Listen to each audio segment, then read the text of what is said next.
ದೇವರು ಪ್ರೀತಿಸುವ ಪ್ರೀತಿಯ ಬಿಗ್ ಜೆ ಟಿ ವಿ ಪ್ರಿಯ ವೀಕ್ಷಕರಿಗೆ ನಮ್ಮ ಕರ್ತನಾದ ಯೇಸು ಕ್ರಿಸ್ತನ ಹೆಸರಿನಲ್ಲಿ ನಿಮ್ಮನ್ನು ವಂದಿಸಿ ಸ್ವಾಗತ ಬಯಸ್ತಿದ್ದೇವೆ. ಬನ್ನಿರಿ, ದೇವರ ವಾಕ್ಯವನ್ನು ಇಂದು ನಾವು ಅಧ್ಯಯನ ಮಾಡಿಕೊಳ್ಳೋಣ. ಇಂದಿನ ನಮ್ಮ ಅಧ್ಯಯನ ಹೋಶೇಯನ ಗ್ರಂಥ, ದ ಬುಕ್ ಆಫ್ ಹೋಸಿಯಾ, ಚಾಪ್ಟರ್ 10, 10ನೇ ಅಧ್ಯಾಯ. 10ನೇ ಅಧ್ಯಾಯ ಹೋಶೇಯನ ಗ್ರಂಥದಲ್ಲಿ ನಾವು ನೋಡಿಕೊಳ್ಳೋದಕ್ಕೆ ಮುಂಚಿತವಾಗಿ ಒಂದು ವಾಕ್ಯ ನಾವು ನೋಡಿಕೊಳ್ಳುವಂಥದ್ದು ಒಳ್ಳೆಯದು. ಯಾಕೆ ನಾವು ದೇವರ ವಾಕ್ಯವನ್ನು ಅಧ್ಯಯನ ಮಾಡಬೇಕು ಎಂಬುದಕ್ಕೆ ಒಂದು ವಾಕ್ಯ.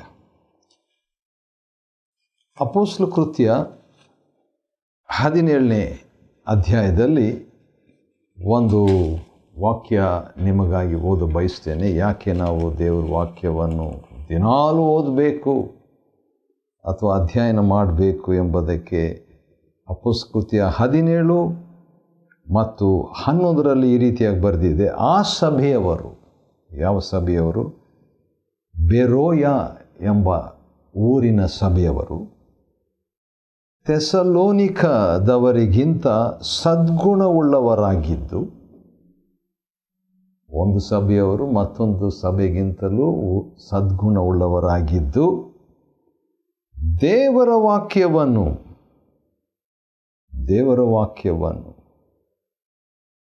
ನೋಡ್ರಿ, ದೇವರ ವಾಕ್ಯಕ್ಕೆ ಎಷ್ಟು ಅವರು ಆದ್ಯತೆಯನ್ನು ಕೊಟ್ಟರು. ದೇವರ ವಾಕ್ಯವನ್ನು ಶುದ್ಧ ಮನಸ್ಸಿನಿಂದ ಅಂಗೀಕರಿಸಿ, ಅಂದರೆ ಸಿದ್ಧವಾದ ಶುದ್ಧ ಮನಸ್ಸಿನಿಂದ ಅಂಗೀಕರಿಸಿ, ಇವರು ಹೇಳುವ ಮಾತು ಹೌದೋ ಏನೋ ಎಂಬ ವಿಷಯದಲ್ಲಿ ಪ್ರತಿದಿನವೂ ಶಾಸ್ತ್ರ ಗ್ರಂಥಗಳನ್ನು ಶೋಧಿಸುತ್ತಿದ್ದರು. ಪ್ರತಿದಿನ ಶಾಸ್ತ್ರ ಗ್ರಂಥಗಳನ್ನು ಶೋಧಿಸ್ತಿದ್ರು. ಹಾಗಾದರೆ ದೇವರ ವಾಕ್ಯದಲ್ಲಿ ಒಂದು ಸಭೆಯವರ ಒಂದು ಮಾದರಿ ಅಂದರೆ ಅವರು ಡೈಲಿ ಬೈಬಲ್ ಸ್ಟಡಿ ಮಾಡ್ತಿದ್ರಂತೆ. ಆದ ಕಾರಣ ನಾವು ದಿನಾಲೂ ದೇವರ ವಾಕ್ಯವನ್ನು ಅಧ್ಯಯನ ಮಾಡಬೇಕು. ಆ ರೀತಿಯಾಗಿ ಅಧ್ಯಯನ ಮಾಡುವುದರಿಂದ ಏನಾಯಿತು? 12ನೇ ವಚನದಲ್ಲಿ ಇದೆ, ಅದನ್ನು ಕೂಡ ನಾನು ಓದಬೇಕು. ಅದೇನೆಂದರೆ, ಹೇಗಿರಲಾಗಿ ಪ್ರತಿದಿನ ದೇವರ ವಾಕ್ಯವನ್ನು ಶುದ್ಧ ಮನಸ್ಸಿನಿಂದ ಅಧ್ಯಯನ ಮಾಡಿದ್ದರಿಂದ ಅವರಲ್ಲಿ ಬಹಳ ಮಂದಿ ನಂಬಿದರು. ನೋಡ್ರಿ, ದೇವರ ವಾಕ್ಯ ನಂಬಿಕೆಗೆ ನಡೆಸ್ತದೆ. ಇನ್ನೊಂದು ಸಾರಿ ಹೇಳ್ತೀನಿ, the word of the Lord will lead you to the faith in the Lord of the world. ದೇವರ ವಾಕ್ಯವು ನಿಮ್ಮನ್ನು ದೇವರ ವಾಕ್ಯದ ಕರ್ತನಲ್ಲಿ ನಂಬುವಂತೆ ನಡೆಸುತ್ತದೆ. ಅದಲ್ಲದೆ ಕುಲೀನರಾದ ಗ್ರೀಕ್ ಹೆಂಗಸರಲ್ಲಿಯೂ ಗಂಡಸರಲ್ಲಿಯೂ ಅನೇಕರು ನಂಬಿದರು. ಹೌದು, ದೇವರ ವಾಕ್ಯವನ್ನು ಯಾಕೆ ನಾವು ಅಧ್ಯಯನ ಮಾಡಬೇಕು ಎಂಬುದಕ್ಕೆ ಒಂದು ಕಾರಣ ನಾವು ನೋಡಿಕೊಂಡಿದ್ದೇವೆ. ಕನಿಷ್ಠ ಒಂದು ಕಾರಣ. ಅದೇನೆಂದರೆ, ದೇವರ ವಾಕ್ಯದ ಅಧ್ಯಯನ ದೇವರಲ್ಲಿ ನಂಬುವುದಕ್ಕೆ ಸಹಾಯಕರ ಮತ್ತು ಒಳ್ಳೆಯ ಅಭ್ಯಾಸ ಅದು. ಯಾಕಂತೇಳಿದರೆ, ಥೆಸಲೋನಿಕದವರಿಗಿಂತಲೂ ಸದ್ಗುಣವುಳ್ಳವರಾಗಿ ಇವರು ದೇವರ ವಾಕ್ಯವನ್ನು ಪ್ರತಿದಿನ, ಎವ್ರಿ ಡೇ, ಅವರು ಶಾಸ್ತ್ರ ಗ್ರಂಥಗಳನ್ನು ಅವರು ಅಧ್ಯಯನ ಮಾಡಿಕೊಳ್ತಿದ್ರಂತೆ. ಸರಿ, ಈ ಮಾತನ್ನು ಹೇಳಿಬಿಟ್ಟು ಈಗ ನಾನು ಹೋಶೇಯನ ಗ್ರಂಥ 10ನೇ ಅಧ್ಯಾಯದಲ್ಲಿ 10 ವಿಷಯಗಳನ್ನು ಹೇಳ ಬಯಸ್ತೇನೆ ರೀ. 10ನೇ ಅಧ್ಯಾಯ ಹೋಶೇಯನ ಗ್ರಂಥ 10 ವಿಷಯಗಳು. ಏನು 10 ವಿಷಯಗಳು? ಇಸ್ರಾಯೇಲರ 5 ಸಮಸ್ಯೆಗಳು, ದೇವರ 5 ಪರಿಹಾರಗಳು. 5 problems of Israel, God's people, ದೇವಜನರ 5 ಸಮಸ್ಯೆಗಳು ಮತ್ತು ಕರ್ತನ ದೇವರ 5 ಪರಿಹಾರಗಳು. ಸರಿ, ಈ 10 ಕೂಡ ಈಗ ನಾವು ನೋಡಿಕೊಳ್ಳೋಣ ಬನ್ರಿ. ಸಮಸ್ಯೆಗೆ ಸ್ವಲ್ಪ ಟೈಮ್ ಕಡಿಮೆ ಕೊಡೋಣ, ಪರಿಹಾರಕ್ಕೆ ಹೆಚ್ಚು ಟೈಮ್ ಕೊಡೋಣ. ಯಾಕಂದರೆ ಒಬ್ಬ ವೈದ್ಯರ ಹತ್ರ ಹೋಗಿಬಿಟ್ಟು ಆ ರೋಗದ ಬಗ್ಗೆನೇ ಅವರು ಬಹಳಷ್ಟು ಮಾತಾಡ್ತಾ ಇದ್ದರೆ, ಔಷಧದ ಬಗ್ಗೆ ಭಾಳ ಸ್ವಲ್ಪ, ತಮ್ಮ ಬಗ್ಗೆ ಇನ್ನೂ ಸ್ವಲ್ಪ ಇದ್ದರೆ ನಮಗೆ ಅಷ್ಟು ಖುಷಿ ಆಗಲ್ಲ. ಯಾಕಂದರೆ ಎಚ್ಚರಿಕೆ ವಹಿಸಬಹುದು, ಆದರೆ ಪಾಪ ಬಗ್ಗೆನೇ ನಾವು ಮಾತಾಡ್ತಾ ಇದ್ದರೆ, ಪರಿಹಾರದ ಬಗ್ಗೆ, ಪರಿಹಾರಕನ ಬಗ್ಗೆ ಮಾತಾಡದಿದ್ದರೆ ಹೇಗೋ ಹಾಗೆ. ಇಸ್ರಾಯೇಲು ಸೊಂಪಾಗಿ ಬೆಳೆದ ದ್ರಾಕ್ಷಲತೆಯಾಗಿದೆ.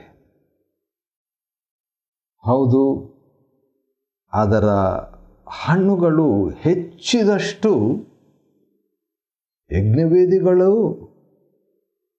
ಹೆಚ್ಚಾಗಿದೆ. ಅಂದರೆ ಇದು ಯಜ್ಞವೇದಿ ಅಂತ ಹೇಳುವಾಗ ದೇವರಿಗಾಗಿ ಅಲ್ಲ, ದೇವರು ಹೇಳಿದ ಹಾಗೆ ಅಲ್ಲ, ದೇವ್ರ ವಿರುದ್ಧವಾಗಿ ಅಂತ. ಹಾಗಾದರೆ ಮೊದಲನೇ ಸಮಸ್ಯೆ ಏನಂತ ಹೇಳಿದರೆ, ಇಸ್ರಾಯೇಲರ ಸಮಸ್ಯೆ, ಅವರು ಅಭಿವೃದ್ಧಿ ಆದಾಗೆಲ್ಲ ದೇವರಿಂದ ದೂರ ಹೋಗ್ತಿದ್ರು. ಎರಡನೇ ಸಮಸ್ಯೆ ಅದೇ ಮೊದಲನೇ ವಚನದಲ್ಲಿ ನೋಡ್ತೀವಿ, ಅದರ ಭೂಮಿಯು ಎಷ್ಟು ಒಳ್ಳೆಯದೋ ಅಷ್ಟು ಒಳ್ಳೆಯ ವಿಗ್ರಹ ಸ್ತಂಭಗಳನ್ನು ಮಾಡಿಕೊಂಡಿದೆ. ಇದು ಎರಡನೇ ಸಮಸ್ಯೆ. ಒಳ್ಳೆ ಭೂಮಿನೇ, ಆದರೆ ಅದನ್ನು ದುರುಪಯೋಗ ಮಾಡಿಕೊಳ್ತಾ ಇದ್ರು. ಮೂರನೇ ಸಮಸ್ಯೆ, ಇಸ್ರಾಯೇಲರ ಮೂರನೇ ಸಮಸ್ಯೆ ಎರಡನೇ ವಚನದಲ್ಲಿ ಇದೆ. ಅದೇನೆಂದರೆ, ಇಸ್ರಾಯೇಲರ ಮನಸ್ಸು ನುಣುಚಿಕೊಳ್ಳುತ್ತದೆ, ಮನಸ್ಸು ಸರಿಗಿಲ್ಲ ಅಂತ. ಹಾಗಾದರೆ ಅಭಿವೃದ್ಧಿಯಲ್ಲಿ ಸಮಸ್ಯೆ, ಅವರ ಭೂಮಿಯಲ್ಲಿ ಅಥವಾ ಜಮೀನಲ್ಲಿ ಸಮಸ್ಯೆ, ಅವರ ಮನಸ್ಸಿನಲ್ಲಿ ಸಮಸ್ಯೆ. ಮತ್ತು ಎರಡನೇ ವಚನದಲ್ಲಿ ನೋಡುವಾಗ ಅವರ ವಿಗ್ರಹ ಸ್ತಂಭಗಳನ್ನು ಅಂತ ಒಂದು ಪದ ನಾವು ನೋಡ್ತೇವೆ. ಹಾಗಾದರೆ ಅವರೇನು ಮಾಡಿದರು ಎಂಬುದಾಗಿ ನೋಡುವಾಗ, ದೇವರನ್ನು ಬಿಟ್ಟು ಅವರು ಸೃಷ್ಟಿಗೆ ಮಹತ್ವ ಕೊಡ್ತಾ ಇದ್ರು. ಇದು ಇಸ್ರಾಯೇಲರ ಮತ್ತೊಂದು ನಾಲ್ಕನೇ ಸಮಸ್ಯೆ. ಹಾಗೆ ಮುಂದುವರಿದಾದರೆ ನಾವು ನೋಡ್ತೀವಿ, ಆರನೇ ವಚನದಲ್ಲಿ ದೇವರು ಹೇಳುವಂಥ ಇನ್ನೊಂದು ಸಮಸ್ಯೆ, ಇಸ್ರಾಯೇಲರ ಸಮಸ್ಯೆ. ಹೋಶಿಯ 10 ಮತ್ತು 6ನೇ ವಚನದಲ್ಲಿ ಇಸ್ರಾಯೇಲರ 5ನೇ ಸಮಸ್ಯೆ. ಅದೇನಂತ ಹೇಳಿದರೆ, ಇಸ್ರಾಯೇಲು ತಾನು ಸಂಕಲ್ಪಿಸಿಕೊಂಡ ವಿಷಯವಾಗಿ ನಾಚಿಕೆ ಪಡುವುದು. ಅಂದರೆ ಅವರ ಸಂಕಲ್ಪ, ಮನಸ್ಸು ಅಷ್ಟೇ ಅಲ್ಲ, ಅವರ ತೀರ್ಮಾನಗಳು, ಅವರ ಯೋಜನೆಗಳು, ಪ್ಲ್ಯಾನ್, ಸಂಕಲ್ಪಗಳು, ಅದರಲ್ಲಿ ಕೂಡ ಸಮಸ್ಯೆಯನ್ನು ದೇವರು ನೋಡಿದರು. ಸರಿ, ಇಸ್ರಾಯೇಲರ 5 ಸಮಸ್ಯೆ: ಅಭಿವೃದ್ಧಿಯಲ್ಲಿ ಸಮಸ್ಯೆ, ಭೂಮಿಯಲ್ಲಿ ಸಮಸ್ಯೆ, ಮನಸ್ಸಿನಲ್ಲಿ ಸಮಸ್ಯೆ, ಅವರ ಧಾರ್ಮಿಕತ್ವದಲ್ಲಿ ಸಮಸ್ಯೆ, ಅವರ ಸಂಕಲ್ಪ ಯೋಜನೆಗಳಲ್ಲಿ ಕೂಡ ಸಮಸ್ಯೆ. ಏನು ಸಮಸ್ಯೆ ಅಂತ ಹೇಳಿದ್ರೆ, ಒಂದೇ ಮಾತಿನಲ್ಲಿ 5 ಸಮಸ್ಯೆನ ಒಂದೇ ಮಾತಿನಲ್ಲಿ ಹೇಳಬೇಕಾದ್ರೆ, ದೇವರಿಗೆ ವಿರುದ್ಧವಾಗಿರುವಂಥದ್ದೇ ಅವರ ಸಮಸ್ಯೆ, ದೇವರನ್ನು ಬಿಟ್ಟದ್ದೇ ಅವರ ಸಮಸ್ಯೆ. ಹಾಗಾದರೆ ದೇವರ ಪರಿಹಾರ ಏನು? ದೇವರ ಪರಿಹಾರ 5 ಭಾಳ ಚೆನ್ನಾಗಿದೆ, ಬನ್ನಿರಿ ನೋಡ್ಕೊಳ್ಳೋಣ. ಹೋಶಿಯನ ಗ್ರಂಥ, ದ ಬುಕ್ ಆಫ್ ಹೋಸಿಯಾ. ಅಂದ ಹಾಗೆ ಹೋಶಿಯನು ಅಂತ ಹೇಳಿದರೆ ಅದರ ಅರ್ಥ ಬಿಡುಗಡೆ ಮಾಡುವವನು, ವಿಶಾಲವಾಗಿರುವವನು, ಸ್ವತಂತ್ರವಾಗಿರುವವನು, ಸುಭದ್ರವಾಗಿರುವವನು, ಸಹಾಯ ಮಾಡುವವನು, ರಕ್ಷಣೆಯನ್ನು ನೀಡುವವನು, ರಕ್ಷಣೆ, ವಿಜಯ ಅಥವಾ ಜಯ ಎಂಬುದು ಹೋಶಿಯನ ಹೆಸರಿನ ಅರ್ಥ. ಇವುಗಳನ್ನೆಲ್ಲ ಇವೆಲ್ಲವೂ ಕೂಡ ಪರಿಹಾರ ಪರಿಹಾರ ಪರಿಹಾರ ಸೂಚಿಸುವಂಥ ಹೆಸರಿದು. 10ನೇ ಅಧ್ಯಾಯ ಹೋಶೇಯನ ಗ್ರಂಥ 12ನೇ ವಚನದಲ್ಲಿ ದೇವರ 5 ಪರಿಹಾರಗಳನ್ನು ಒಂದೊಂದಾಗಿ ನೋಡಿಕೊಳ್ಳೋಣ. ಭಾಳ ಚೆನ್ನಾಗಿದೆ, ಬನ್ನಿರಿ ನೋಡೋಣ. ಮೊದಲನೇದು, ದೇವರು ಹೇಳ್ತಾರೆ, ನೀತಿಯ ಬೀಜವನ್ನು ಬಿತ್ತಿರಿ. ಬಿತ್ತುವಿಕೆಯ ಸಿದ್ಧಾಂತಗಳು ಅಥವಾ ನಿಯಮ ಏನಂದರೆ, ಬಿತ್ತಿದ್ದನ್ನೇ ನಾವು ಕೊಯ್ಯಬೇಕು.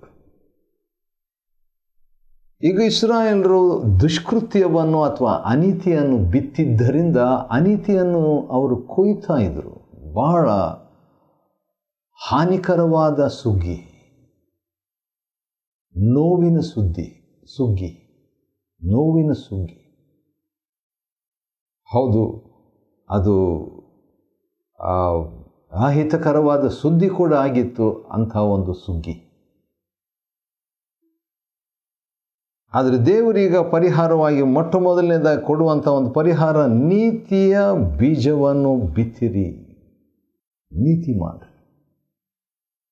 ನೀತಿ ಇದು ಹಳೆ ಒಡಂಬಡಿಕೆಯಲ್ಲಿ ಕಷ್ಟ, ಆದರೆ ಹೊಸ ಒಡಂಬಡಿಕೆಯಲ್ಲಿ ರೋಮ 5:1 ಪ್ರಕಾರವಾಗಿ ಯೇಸು ಕ್ರಿಸ್ತನ ಮುಖಾಂತರವಾಗಿ ನೀತಿವಂತರಾದ ಕಾರಣ ನೀತಿಯ ಬೀಜವನ್ನು ಬಿತ್ತುವಂಥದ್ದು ಭಾಳ ಸುಲಭ ಹೊಸ ಒಡಂಬಡಿಕೆಯಲ್ಲಿ.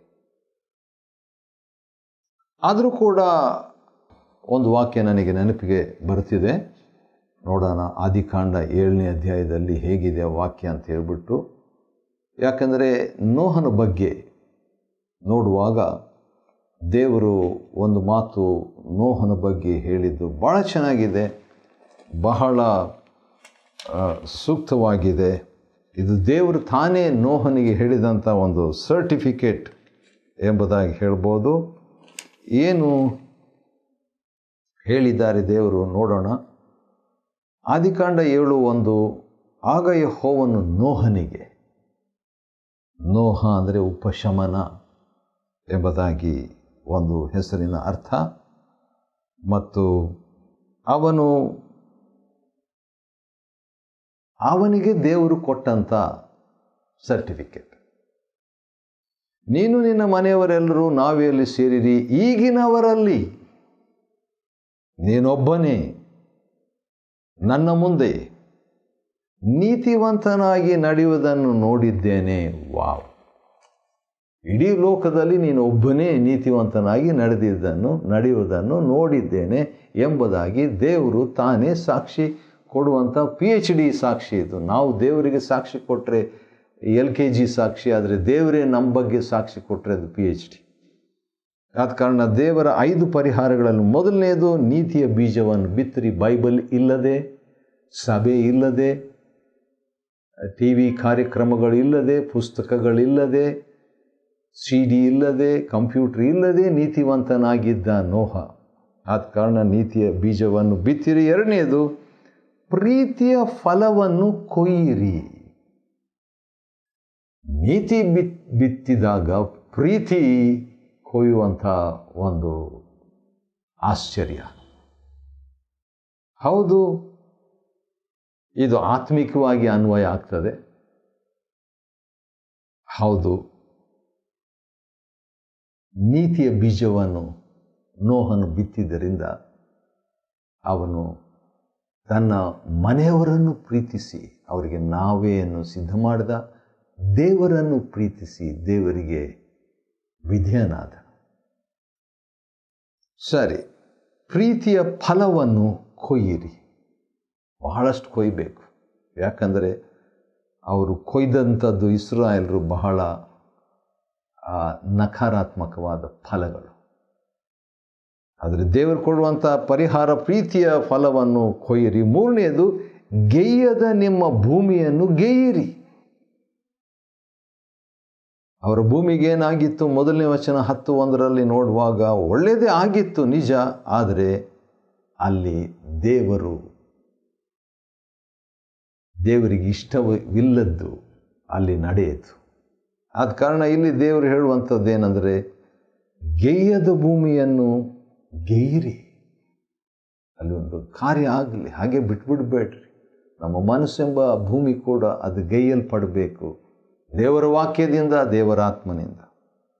ನಾಲ್ಕನೇದಾಗಿ ದೇವರು ಹೇಳುವಂಥದ್ದು ಪರಿಹಾರವಾಗಿ ಏನಂದರೆ, ಯೆಹೋವನು ಬಂದು ನಿಮ್ಮ ಮೇಲೆ ನೀತಿಯನ್ನು ವರ್ಷಿಸಲೆಂದು ಇದನ್ನು ಬಯಸ್ಬೇಕ್ರಿ. ನಾಲ್ಕನೇ ಪರಿಹಾರ ಏನಂದರೆ, ದೇವರು ಬಂದು ದೇವ ಜನರ ಮೇಲೆ, ಅನೀತಿಯನ್ನು ಮಾಡುವಂಥವರ ಮೇಲೆ ನೀತಿಯನ್ನು ವರ್ಷಿಸಬೇಕು. ವಾವ್! ಆ ರೀತಿಯಾಗಿ ದೇವರು ಮಾಡ್ತಾರೆ. ನೀತಿಯ ಮಳೆ ದೇವರು ಕೊಡಲಿ ಅಂತ ಹೇಳ್ಬಿಟ್ಟು ನೀತಿಯ ದೇವರು ಬಂದು ದೇವರಿಗೆ ಅನುಕೂಲ ಮಾಡಿಕೊಟ್ಟು, ದೇವರನ್ನ ಹಾರೈಸಿ, ದೇವರನ್ನ ಪ್ರಾರ್ಥಿಸಿ, ಯಾವ ರೀತಿಯಾಗಿ ನೀತಿಯನ್ನು ಬಿತ್ತಿ ಪ್ರೀತಿಯನ್ನು ಕೊಯ್ದು ಗೈಯದ ಭೂಮಿಯನ್ನು ಗೈದಾಗ ದೇವರೇ ಬಂದು ಯೆಹೋವನ್ ಅಂತ ಹೇಳಿದರೆ ಸದಾ ಇರುವಾತನು ಬಂದು ಎಂಥವನಾಗಿರುವನು ಅಂಥವನಾಗಿಯೇ ಆತನು ಬಂದು ನಮ್ಮ ಮೇಲೆ ನೀತಿಯನ್ನು ವರ್ಷಿಸಬೇಕು ಎಂಬುದು ಕೂಡ ಪರಿಹಾರದ ನಾಲ್ಕನೇ ಪರಿಹಾರವಾಗಿದೆ. ಆದ ಕಾರಣ ಪ್ರಾರ್ಥನೆಯಾಗಿ, ದೇವರೇ ನೀತಿಯನ್ನು ನನ್ನ ಮೇಲೆ ವರ್ಷಿಸು ಸ್ವಾಮಿ, ನನ್ನ ಕುಟುಂಬದ ಮೇಲೆ, ನನ್ನ ಸಭೆ ಮೇಲೆ, ನನ್ನ ಸೇವೆ ಪ್ರಿಯರ ಮೇಲೆ, ನನ್ನ ದೇಶದ ಮೇಲೆ ನೀತಿಯನ್ನು ವರ್ಷಿಸಂತ ಕೇಳಿಕೊಳ್ಳೋದ್ರಲ್ಲಿ ತಪ್ಪೇನಿಲ್ಲ, ಅದು ಪರಿಹಾರವೇ. ಕೊನೆಯದಾಗಿ ಐದನೇದಾಗಿ, ಇಸ್ರಾಯೇಲರ 5 ಸಮಸ್ಯೆಗೆ ದೇವರ 5 ಪರಿಹಾರಗಳಲ್ಲಿ ಐದನೇದು, ಆತನನ್ನು ಶರಣು ಹೋಗುವ ಸಮಯವು ಒದಗಿದೆ. ಇದು ಒಳ್ಳೆ ಟೈಮ್. ಇದು ಆತನನ್ನು ಶರಣು ಹೋಗುವ ಸಮಯ ಹೌದು. ದೇವರ ಸನ್ನಿಧಾನದಿಂದ ವಿಶ್ರಾಂತಿ ಕಾಲ ಒದಗಿ ಬರುವಂಥ ಸಮಯ. ಅಪೊಸ್ತಲಕೃತ್ಯ 3:19. ದೇವರು ಸಮಸ್ತವನ್ನು ಸರಿಪಡಿಸುವ ಸಮಯ. ಈಗ ನೋಡಿದರೆ ದೇವರನ್ನು ಶರಣು ಹೋಗುವ ಸಮಯ. ಅದು ಎಂಥ ಸಮಯ ಎಂಬುದಾಗಿ ಕೇಳೋದಾದರೆ ಅದು ಎಂಥ ಸಮಯ ಅಂತ 2ನೇ ಕೊರಿಂಥ ಅದರಲ್ಲಿ ಬಹಳ ಚೆನ್ನಾಗಿದೆ. ಅದೇನಂತ ಹೇಳಿದರೆ, ಇದೇ ರಕ್ಷಣೆಯ ದಿನ, ಇದೇ ಸುಪ್ರಸನ್ನತೆಯ ಕಾಲ ಎಂಬುದಾಗಿ ಸಮಯ ಕಾಲ 2 ಕೂಡ ಕೊಡಲಾಗಿದೆ. 2ನೇ ಕೊರಿಂಥ 6:2. ಇಂಥ ಒಂದು ಸಂದರ್ಭದಲ್ಲಿ ದೇವರು ಸಹಾಯ ಮಾಡಲಿಕ್ಕೆ ಸಿದ್ಧನಾಗಿದ್ದಾನೆ, ಶಕ್ತನಾಗಿದ್ದಾನೆ, ಆದರೂ ಸಿದ್ಧನಾಗಿಯೂ ಕೂಡ ಇದ್ದಾನೆ. ಆತನನ್ನು ಶರಣು ಹೋಗುವ ಸಮಯ ಒದಗಿದೆ ಎಂಬುದೇ ಪರಿಹಾರ. ಸರಿ, ಇದಕ್ಕೆ ದೇವರೇ ಸಹಾಯಕನಾಗಿ ಪವಿತ್ರಾತ್ಮನ ಮೂಲಕವಾಗಿ ಸಹಾಯ ಮಾಡ್ತೀನಿ ಎಂಬುದಾಗಿ ಹೇಳಿದ್ದಾನೆ. ಆಶ್ಚರ್ಯ ಅಲ್ವಾ? ಹೌದು. ಪವಿತ್ರಾತ್ಮನಿಗೆ ಹೆಸರು ಸಹಾಯಕನು. ಯಾವುದಕ್ಕೆ ಸಹಾಯಕನಂತ ಹೇಳಿದರೆ, ಮುಖ್ಯವಾಗಿ ದೇವರನ್ನು ಪ್ರೀತಿಸುವುದಕ್ಕೆ ಸಹಾಯಕನು, ದೇವರಿಗೆ ವಿಧೇಯರಾಗಲಿಕ್ಕೆ ಸಹಾಯಕನು, ರಕ್ಷಣೆಯ ಅನುಭವಕ್ಕೆ ಬರುವುದಕ್ಕೆ ಆತನು ಸಹಾಯಕನು, ಸಕಲ ವಿಧವಾದ ಸತ್ಯಕ್ಕೆ ನಡೆಸುವುದಕ್ಕೆ ಸಹಾಯಕನು.